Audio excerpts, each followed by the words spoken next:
Hello, bonjour. Aujourd'hui, on va parler de Meghan Markle, la duchesse de Sussex. On va parler de l'annonce qui a été faite hier par celle-ci et l'équipe de Netflix de repousser la diffusion de sa série With Love Meghan, ou Meghan avec amour, pour mars, précisément le 4 mars. Je dois dire que j'ai été très surprise quand j'ai appris la nouvelle. C'était très tard le soir, enfin à peu près vers, je crois qu'il était 20h, quelque chose dans le genre. Et j'étais surprise et j'étais aussi déçue. Même si je m'y attendais un peu, mais j'espérais qu'elle ne le fasse pas pour qu'on puisse regarder. Mais en même temps, je me disais que c'était une possibilité. Donc hier, quand j'ai appris la nouvelle, j'étais pleine d'émotions, j'étais très frustrée après avoir lu tous les messages agressifs et horribles sur Internet et je voyais ça comme un échec en me disant qu'elle avait plié sous la pression et sous le chantage et les harcèlements des trolls editors. Mais en fait, finalement, quand je y repense, j'ai eu le temps de me reprendre, de laisser mes émotions de côté, de regarder la situation dans sa globalité. Meghan Markle est allée sur le terrain.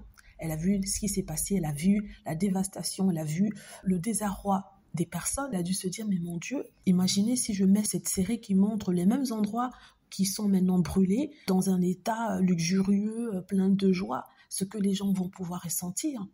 Donc, je peux comprendre qu'elle ait décidé de repousser ça. Et même c'est un conflit moral aussi, dans la mesure où elle s'est rendue sur les lieux, elle a vu comment tout est parti en fumée. Elle se dit, mais mon Dieu, je ne peux pas montrer cette vidéo de gens heureux et en train de manger et boire alors que ces personnes n'ont pas de toit. Donc peut-être qu'il vaudrait mieux repousser ça à plus tard pour laisser le temps faire les choses, laisser les politiques ou les politiciens arranger des plans de compensation et tout ça. Donc je crois qu'elle a pris ça en compte. C'est vrai que moi, en tant que fan, voulant voir absolument ce qu'elle a à offrir, j'étais vraiment triste. Vraiment, j'étais très triste. C'est pas la tristesse comme quand on a perdu un être cher. Non, c'était un certain désarroi face à la montée de la haine contre elle. En fait, j'avais vu ça comme une capitulation, comme une défaite de Meghan Markle face aux harceleurs, aux personnes horribles. Mais en fait, je n'avais pas vu ça de son point de vue à elle, point de vue de quelqu'un qui s'est rendu sur les lieux et qui a vu les pleurs des gens, l'espoir brisé, les rêves brisés et toute la vie de personnes brisées par l'incendie. Donc là, je comprends. Je me suis calmée un peu. J'étais pleine d'émotions. J'étais une boule prête à exploser parce que